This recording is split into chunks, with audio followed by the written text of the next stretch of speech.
교회 오는 길에 한 번씩 고라니 등의 시체를 보게 됩니다. 야생동물들이 도로를 가로질러 가다가 차에 부딪혀서 죽은 것입니다. 도로가에 울타리를 아주 높고 촘촘하게 세웠으면 들어가지 못했을 터인데 울타리가 없어서 생긴 문제이기도 합니다. 물론 그 동물들이 도로를 지나가면 위험한 상황이 생길 수 있다. 잘 보고 지나가야 되고 다니는 차가 속도가 매우 빨라서 아차하는 순간 다칠 수 있다. 이런 인식이 있으면은 조금 피해갈 건데 그러지 못해서 생긴 일일 수도 있습니다. 이 점에서 보면 안전망이 반드시 필요합니다. 공사장에서는 안전그물망, 사람이 떨어져도 받칠 수 있고 물건이 떨어지는 것도 받쳐서 밑에 지나가는 사람들이 다치지 않는 거죠. 난로에도 애들이 손대지 말라고 그물망을 하고 자동차도 안전벨트를 반드시 하고 가라고 요청을 합니다. 사람들이 위험에 빠지지 않게 하거나 추락할 때 충격을 완화시켜 줍니다. 이 안전망을 울타리라고도 말할 수 있습니다. 울타리는 안과 밖을 구분하면서 내부를 보호하고 외부의 공격을 차단하는 기능이 있습니다. 안전망, 울타리가 살아가는데 반드시 필요합니다. 가족들이 울타리고 내가 가진 재능이 울타리가 되고 이 모양 저 모양 사람들이 울타리가 됩니다. 그런데 울타리 안에 있으면 편안해져서 밖으로 나갈 생각을 하지 않고 안주하게 됩니다. 정저지화, 우물 안의 개구리같이 될 수가 있습니다. 신앙생활도 울타리와 관련이 있습니다. 공동체라는 울타리 안에 있어야 도와주고 도움을 받으면서 서로 성장을 합니다. 구원은 하나님을, 예수님을 구세주와 주님으로 개인적으로 내가 고백을 해서 내가 구원에 이르는 거죠. 가족들이 그 고백을 아무리 많이 해도 내가 안 하면 하나님 나라 들어가지 못하는 거죠. 하지만 구원받은 사람들은 그냥 혼자 내버려 두는 게 아니고 공동체로 부름을 받았습니다. 교회 공동체로 조금 더 넓게 이야기 드리면 하나님 나라 공동체로 부름을 받은 것입니다. 그래서 성도들이 우리 교회를 나오셔도 다른 교회를 나오셔도 다 하나님 나라 가면은 함께 지내야 될 사람들이기 때문에 영원히 안 볼 사람이 아니기 때문에 축복하면서 가고 또 기쁘게 맞고 그렇게 해야 하는 것입니다. 문제는 교회 공동체 안에 울타리 안에 있다고 해도 모두 하나님 중심으로 살지 않을 수 있다는 점입니다. 공동체의 문화가 원래 그 문화 자체가 생길 때에는 다 같이 하나님께 잘 나아가자, 전심을 다해서 나아가자 그런 의도로 만들어진 문화이기도 하지만 그게 시간이 가면은 하나님께 나아가는데 방해가 되는 요소들이 될 수도 있습니다. 바리새인들 우리들이 비판을 많이 합니다. 근데 가만히 보면 그 사람같이 신앙생활을 잘한 사람들 별로 없는 거죠. 율법을 곧이곧대로 다 지키려고 노력하는 사람들 한편으로 비판을 하지만 그대로 지킬 만한 사람들이 비판하는 거지 아무렇지도 않게 생각하고 살면서 그런 사람들을 비판해서는 안 되는 거죠. 하나님 앞에 나아가는 데에 내가 생각하는 것, 또 내가 살아가고 있는 방식이 걸리는 게 없는지 모두 다 점검해 봐야 합니다. 또 점검을 하되 한 번만 점검하면 끝나는 게 아니고 10년이 지나면은 10년 전에 생각하고 추구했던 게 바뀔 수 있다는 걸 계속해서 기억해서 짬짬이 틈이 나는 대로 내가 잘하고 있는 건가 돌아봐야 합니다. 사람들이 만들어 놓은 울타리든지 사람들이 쳐놓은 울타리 중에서 걷어내야 할 게 없는지 살펴볼 필요가 있습니다. 우연히 지나가면서 타이틀만 봤더니 검찰총장인가 지명된 사람이 그 사람 맞는가? 윤 누구였던 것 같은데 그분이 MB 정부 때에 MB에게 충성하지 않는다. 그렇게 표현했다는 거죠. 누구에게 충성을 해야 될 건지, 누구를 바라보고 가야 될 건지. 사람들은 그런 식으로 생각을 하는 거죠. 정권이 바뀌었으니까 거기에 잘해야 된다. 하지만 더 중요한 것은 누구를 위해서 공무원인가 하는 걸 보는 거죠. 오늘 욥기입니다. 사람들은 성경을 읽으면서 내게, 우리들에게 어떤 명령이나 제안 또는 복을 주느냐, 즉 읽고 있는 나 자신에게 대하여 관심을 갖습니다. 내게 복이 되는 말씀인 것 같으면 그걸 깊이 묵상하고 받아들이려고 그러고 그러지 않는 것들은 설렁설렁 넘어가려고 하는 거죠. 누가 마태복음 1장 족보 이야기를 하면서 그게 나와 무슨 상관이 있는가 그렇게 하면서 대충 보면서 누가 있었네 이러면서 넘어가는 경향이 있는 거죠. 곳곳에 족보들이 나오는데 그런데 왜 그 족보가 있을까? 하나님의 의도가 있다는 거죠. 나를 중심으로 봐서 안 되는 것. 물론 성경은 하나님께서 우리들에게 주신 하나님의 말씀이니까 받는 우리들의 입장에서 읽는 것도 필요합니다. 당연합니다. 이 점에서 욥기를 보면 고난의 이유와 극복함이 욥기의 주제일 수 있습니다. 하지만 성경은 하나님 자신을 우리들에게 보여주시는 자기 계시입니다.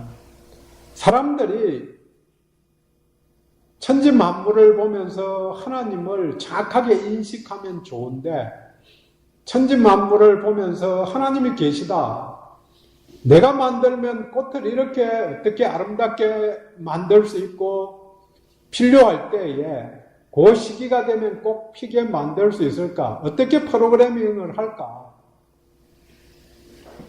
그런 생각을 하게 되는 거죠. 그래서 천지 만물을 보면은 하나님에 대해서 인식은 하게 되는데 그 하나님이 정확하게 어떤 하나님이신가? 이거는 알 수 없다는 거죠.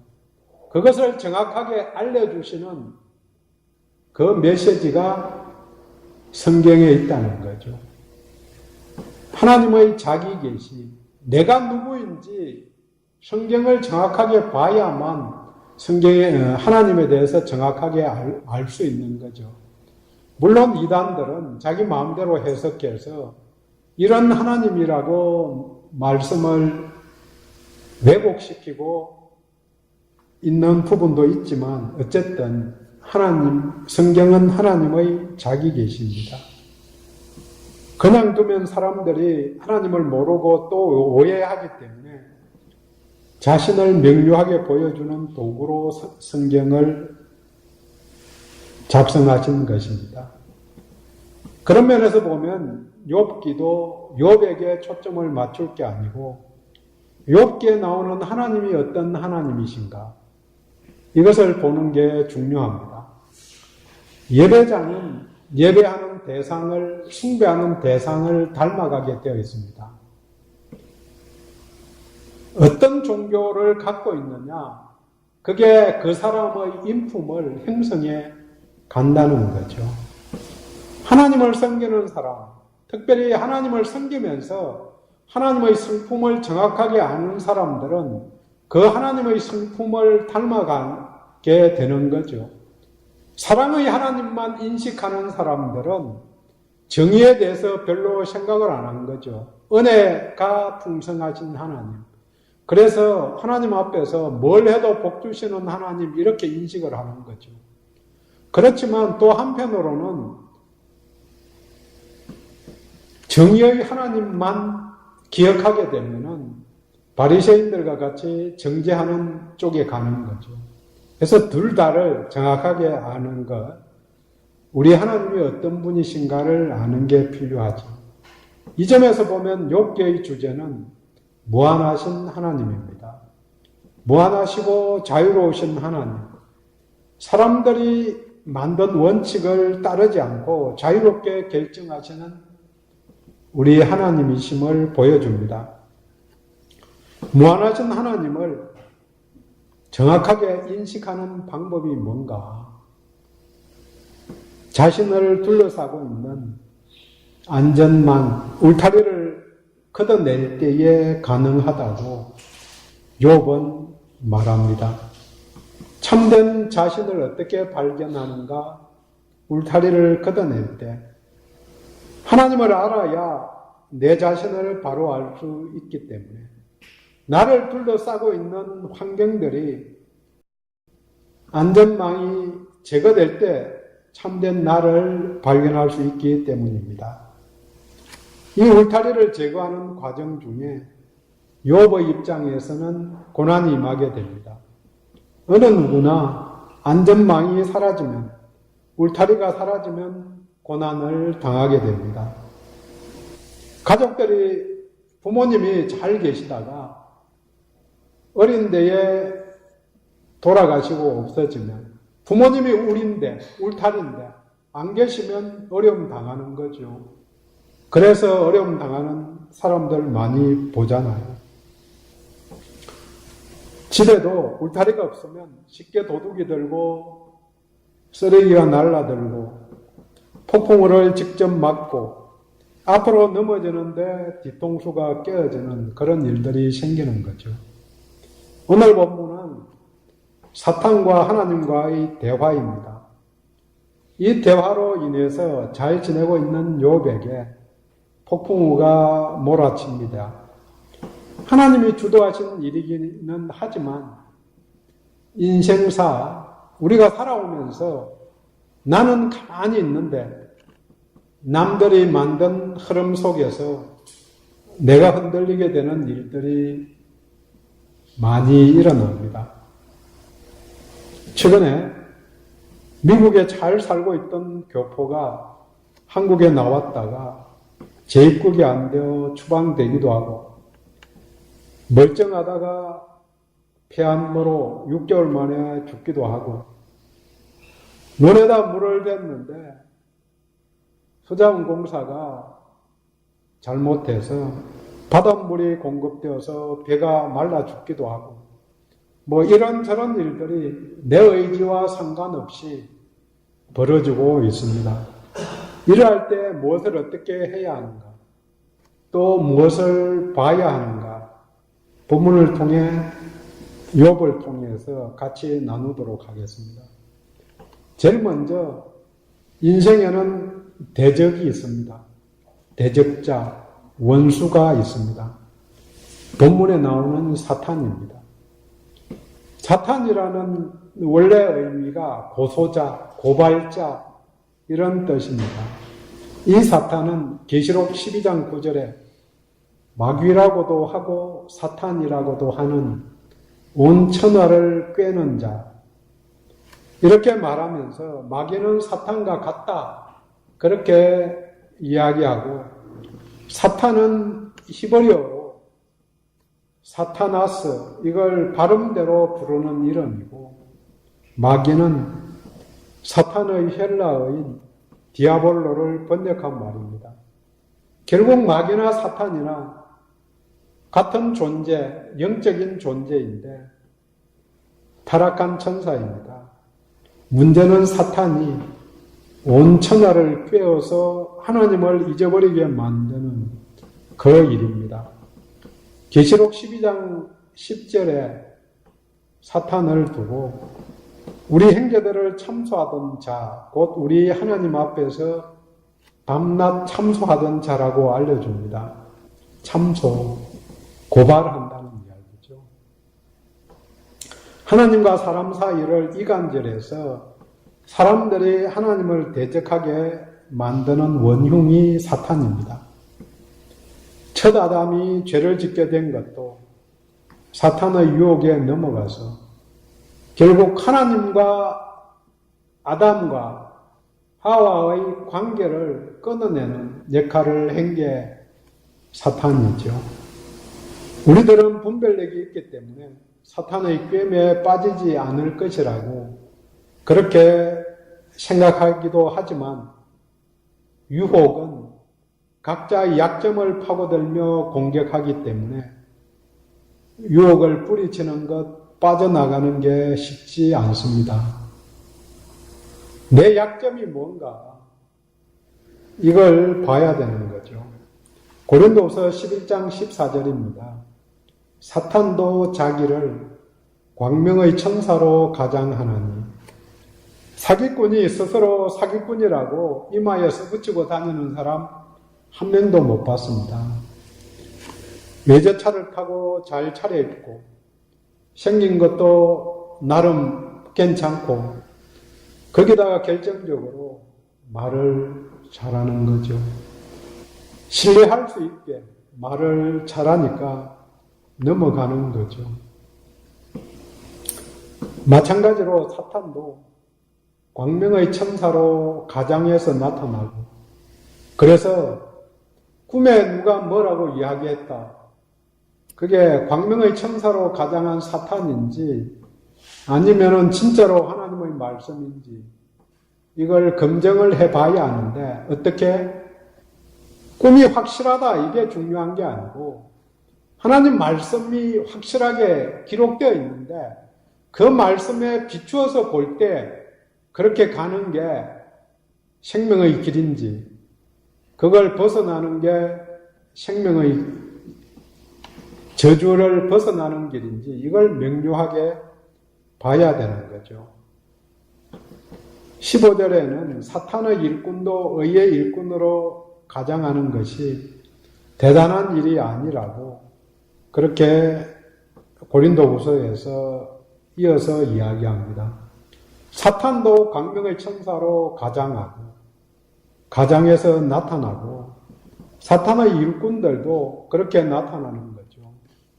그래서 어느 분들의 간증을 들으면 교회 건축이 꼭 필요한데 어떤 분이 나타나서 자기가 다 지어주겠다고 그렇게 이야기하면서 접근한 사람들 때문에 어려움 당한 이야기들 한 번씩 듣습니다. 근데 생각해보면 왜 그 유혹에 넘어가는가? 지금 당장 급한 일이 있었다는 거죠.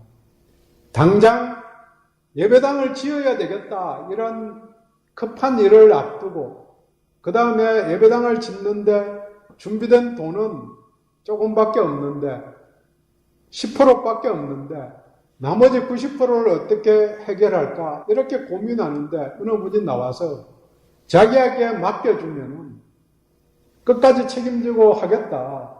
그 다음 자기가 어디에 가서 누구도 만나서 누구도 알고 뭐 이렇게 저렇게 이야기하면 그래서 준비해 놓은 10%를 맡기는 순간 10%가 날아가는 거죠.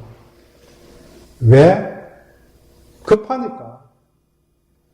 그렇게 욕심이 일어난 거죠. 욥이 하나님을 잘 섬기는 이유에 대해서 사탄은 하나님이 소유를 넉넉하게 주어서 10절 말씀에 따르면 소유물이 땅에 넘치게 하셨기 때문이라고. 욥에게 허락한 소유를 없애면 하나님을 욕할 것이라고 이간질을 합니다. 이 사탄이 땅을 두루 돌아 여기저기 다녀왔다고 7절에 이야기합니다. 사탄이 활개치면서 돌아다닙니다. 무엇하러? 유혹하려고. 누구를? 성도들을. 사탄이 이미 사탄 편, 자기 편 된 사람들은 유혹 절대 안 합니다. 자기 편 아닌 사람들을 자기에게 끌어들이기 위해서 시간도 들이고 노력도 하고 자주 가서 만나고 밥도 사주고 이렇게 하는 거죠. 베드로전서 5장 8절 말씀입니다. 근신하라 깨어라. 너희 대적 마귀가 우는 사자같이 두루 다니며 삼킬 자를 찾나니. 두루 다니면서 먹이를 찾아 우는 사자같이 행동한다는 거죠. 사탄이 있습니다. 그런데 이 사탄은 하나님의 통치 아래에 있습니다. 일반적으로 생각하는 하나님과 사탄과의 대결 구도는 결코 없습니다. 이원론, 선과 악, 선한 신, 악한 신이 있어서 그들이 싸운다. 이게 아니고 선한 하나님과 악한 사탄이 동등한 능력이 있는 게 아닙니다. 이것은 12절에 하나님이 사탄의 제안을 받아들여서 허락하시는 것을 보면 알 수 있습니다. 또 허락하시면서 한계도 정해줍니다. 소유물만 손대라. 사탄이 사람들을 유혹합니다. 이 유혹은 세상을 보면서 배운 내 안에 있는 악한 요소들이기도 합니다. 이 사탄 마귀를 우리는 대적해야 합니다. 그러면 피한다고 야고보는 말합니다. 문제는 내 안에 거룩함이 없는데 사탄을 대적하면 사탄도 웃기지 말라고 그렇게 이야기합니다. 사도행전 19장 14절에 보면 제사장 스게와와 7 아들 이야기가 나옵니다. 제자들이 베드로가 나서서 사람들이 낫고 귀신이 떠나고 뭐 이런 것들을 보니까 나도 따라하면 되겠다. 그래서 악기들에게 그 사람들이 말합니다. 바울이 전파하는 예수를 의지하여 명하니 내가 믿는 예수 그리스도 이렇게 이야기하는 게 아니고 바울이 그렇게 역사하는 일들을 일으키니까 바울을 통해서 그런 일이 일어나니까 바울이 믿는 예수를 의지해서 내가 말하니까 너 나와라 이렇게 말을 하니까 악기가 들린 사람이 그 사람들을 덮쳐서 그들이 맞고는 상처를 입고 도망을 합니다. 악기가 말합니다.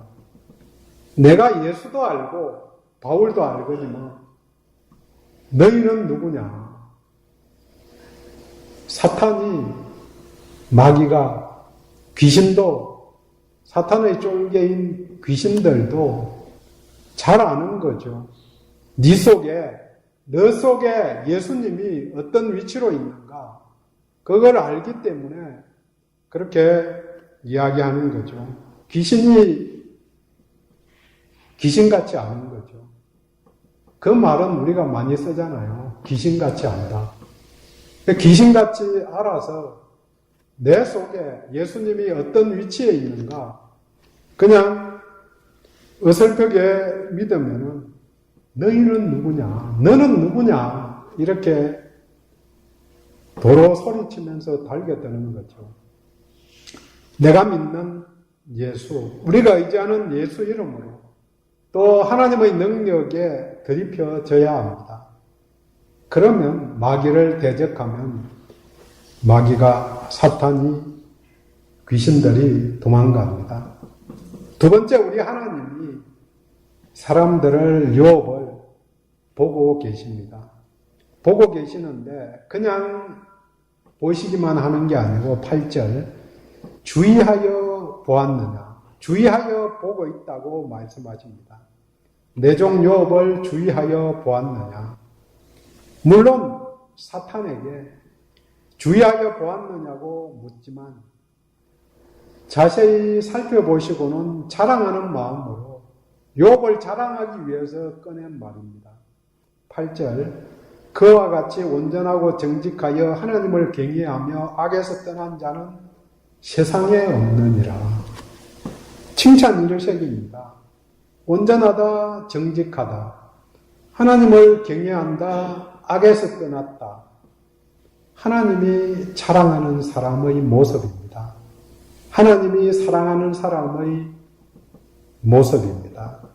이런 칭찬을 우리 하나님으로부터 듣는 신실한 성도들이 다 되기를 원합니다. 이 칭찬 문구가 욥기서에 3번 나옵니다. 1장 1절에 욥기 시작하자마자 욥이 온전하고 정직하고 하나님 경외하고 악에서 떠났다. 그리고 본문에 한 번 더 나오고 2장 3절에도 나옵니다. 이런 자가 세상에 없다고 칭찬합니다. 물론 우리 하나님은 우리가 조금 부족하지만 그렇게 칭찬하실 것입니다. 강아지를 키우는데 10번 중에 6번만 화장실 가서 똥 누워도 칭찬합니다. 잘했다. 칭찬하면서 간식도 주고 격려하는 거죠. 그런데 다 컸는데 10번 중에 7번 하면은 맞는 거죠. 우리들 보시면서 강아지 수준인지 조금 큰 수준인지 그렇게 보시는 거죠. 조금 해도 잘했다. 칭찬하시는 그 상태가 있는 거죠. 자세히 보면 욥이 대단한 것도 사실입니다.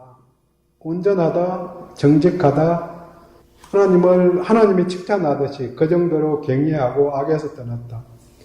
물론 욥이 한 일들을 가만히 읽어보면 대단하다 뭐 이런 생각도 들기도 합니다. 그렇지만 어떻게 하나님이 그렇게 칭찬할 수 있을까?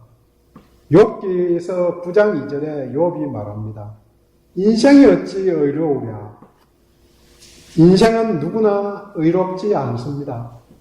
부족함에도 불구하고 하나님이 귀하게 보시고 자랑하신 것입니다. 이것은 하나님께서 아브라함의 의롭게 여기셨다 하는 구절과 같습니다. 그의 믿음을 보신 것이지 실상 의롭게 살아가고 있다, 완벽하게 온전하게 살고 있다, 그것하고는 조금 다를 수 있는 거죠. 우리를 의롭다 하신 것도 그렇게 인정해 주신 것입니다.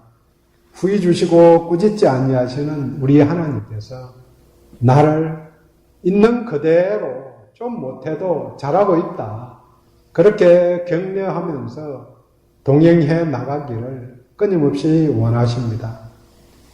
하나님이 욥을 자랑하자 사탄이 공격합니다. 진짜로 그러한지, 어떤 상황에서도 그러한지 한번 시험해 봅시다. 이게 사탄의 말입니다. 그러한지 검증해 봅시다. 하나님은 사람을 아시니까 상을 주려고 시험하지만 사탄은 타락시키려고 시험을 합니다. 사탄의 요청에 하나님이 허락하십니다. 내 마음대로 시험을 해도 좋지만 생명은 보존하라. 이런 허용에 이제 느닷없이 울타리가 날아가고 애꿎은 욥이 시련을 당하게 됩니다. 사드 배치에 중국의 보복으로 한한령이 내려지고 롯데는 세무조사를 받게 되어서 영업이 금지되고 한국 여행이 금지되어서 여행사마다 죽겠다고 그러고 여행 가이드가 일자리를 놓고 고향으로 돌아가게 되는 일들, 느닷없이 그 동네 그런 영역에 닥친 일이죠. 동방의 부자인 욥은 2절에 보면 아들이 7, 딸이 셋, 합해서 10명. 3절에는 가축들 숫자가 7,000마리, 3,000마리, 500마리, 500마리. 그래서 5 플러스 5는 10이고 7 플러스 3도 10이고 완전 수인 10의 배수로 제시를 합니다. 완전하다. 욥이 갖고 있는 소유들은 온전하다 이런 말이죠. 이 완전함이 한 마리만 빠져도 9,999마리만 돼도 1,000마리 안 되는 거죠. 10,000마리 안 되는 거죠. 불완전한데 훅 부니까 모두 날아가서 완전히 없어지는 상황이 되었습니다. 이 과정을 통해서 하나님께서 훅 불어서 남은 게 없게 된 그 상황 속에서 욥이 성장하는 것을 봅니다. 내 의도대로 잘 나가면 고민할 게 없고 또 성장할 수도 없습니다. 내 생각대로 안 될 때에 성장의 계기가 주어집니다. 신앙의 위기는 극단적인 두 상황 속에서 발생하기가 쉽습니다. 한 가지는 내 의도대로 잘 될 때, 이것도 되고 저것도 잘 될 때, 풍요롭게 될 때 생깁니다. 한국 교회의 문제는 물질적으로 풍요롭게 되어서 이제는 자립할 수 있게 되었다. 하나님 없이도 잘 살게 되었고 잘 살 수 있다고 이런 자신감이 넘치면 하나님을 떠나는 거죠. 두 번째로는 전혀 내 생각대로 안 될 때 극단적인 어려움에 하나님을 떠나는 것입니다. 얼마 전에 개봉한 영화 침묵, 사일런서 영화가 일본에서 일어난 극심한 박해에 순교한 수많은 사람들이 있지만 배교하는 사람 이야기입니다. 물론 이 두 경우 모두 풍요와 고난 모두 다 신앙이 성장하는 디딤돌이 될 수 있습니다. 우리들은 어디에 속하는가? 잘 될 때 떠나는 사람도 있고 어려울 때 떠나는 사람들도 있죠. 물론 하나님께서 성도들에게 그러한 상황을 만들어 주신 것은 변화된 환경이 하나님께 나아가는 디딤돌이 될 것이라고 기대하고 허락하신 것입니다. 잘 되는 것도 잘 못 되는 것도 오늘 본문을 통해서 욥에게서 사라진 것이 욥의 소유물입니다. 어떤 사람은 재산에 목숨을 건 사람들이 있는데 재물이 중요하지만 목숨 걸 일은 결코 아닙니다. 욥에게서 떠나간 두 번째 것은 건강입니다. 어떤 사람은 건강이 전부라고 말하는 것을 들었는데 건강이 중요하지만 건강도 전부는 아닙니다. 대단한 욥은 여기까지 가도 소유물을 몽땅 다 잊어버리고 없게 되고 건강마저도 잃게 되었는데 하나님을 부인하지 않고 원망하지 않습니다. 하지만 그 다음 단계에서 욥이 흔들리는 것을 봅니다. 그 다음 단계는 하나님의 침묵입니다. 이런 상황이 계속되는 거죠. 하루 이틀, 사흘, 한 달쯤 지나면 하나님이 해결해 주실까? 1년쯤 지나면 해결해 주실까? 아무런 반응이 없으신 하나님. 옆 사람이 벌써 죽었는데 아우슈비츠에서 여러 명이 이미 죽었는데 하나님이 왜 응답하지 않으실까? 이때에 신앙을 놓게 되기가 쉬운 거죠. 많은 신앙인들이 높은 상태까지 나아가다가 하나님 앞에 가다가 걸리는 걸림돌이 암흑기라고 합니다. 침묵하시는 하나님 앞에 힘들어합니다. 한 달, 두 달 가도 대답하지 않는 하나님. 깜깜할 때 계신지 안 계신지 흔들릴 때가 올 수 있습니다. 많은 기도하는 사람들이 영혼의 어두운 밤을 지나가야 하나님이 위대하고 선하시다는 것, 또 나는 한없이 무지하다는 것을 발견한다고 말합니다. 한편으로 보면 우리는 가진 게 너무 많습니다. 또한 포기하지 못한 게 너무 많습니다.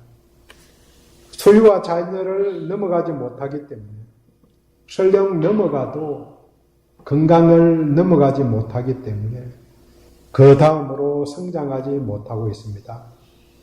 욥의 성장은 본의 아니게 사탄의 시험을 극복하는 과정에서 생긴 좋은 결과입니다. 위기는 기회라고도 말하고 고난은 감추어진 축복이라고 표현하기도 합니다. 하지만 모든 것은 승리하고 난 다음에 할 수 있는 말일 따름입니다. 더 좋은 것은 스스로 정해진 경계가 있다면 울타리를 치우고 문제를 대면하려는 노력을 하는 것입니다. 어차피 가야 할 길이면 자발적으로 가는 게 더 좋습니다. 그러면 기쁨으로 나아갈 수 있습니다. 운동하는 것이나 꼭 같습니다. 자발적으로 하면 운동인데 며칠 전에 땡볕 때 제가 1시간쯤 걸으니까 얼굴이 좀 더 새까맣게 되었다는 소문이 있는데요. 그래도 자발적으로 운동이니까 마음 먹고 땡볕에 모자도 안 쓰고 열심히 걸었는데요. 그게 일이라고 1시간을 걸으면 돈을 벌어야 되는 일이라면 노동이 되는 겁니다. 정리합니다. 사탄이 있습니다. 사탄은 대적자, 고소하는 자입니다. 살면서 이전에는 많이 있었지만 없어진 것들도 있고 이전에 없었지만 생긴 것들도 있습니다. 어떤 경우이든 이미 주어진 상황입니다. 이 상황 속에서 먼저 하나님을 찬양하는 것이 필요합니다. 그 다음 하나님께 가는데 방해가 되는 요소들을 보고 제거해야 합니다. 자녀들이 자립하려면 보호막이 사라져야 합니다. 끝까지 모든 것을 책임져 주면 요즘은 대학원생들도 부모가 나서서 과목 선정을 하고 그 다음 성적 나쁘게 나오면 교수한테 전화한다고 그럽니다.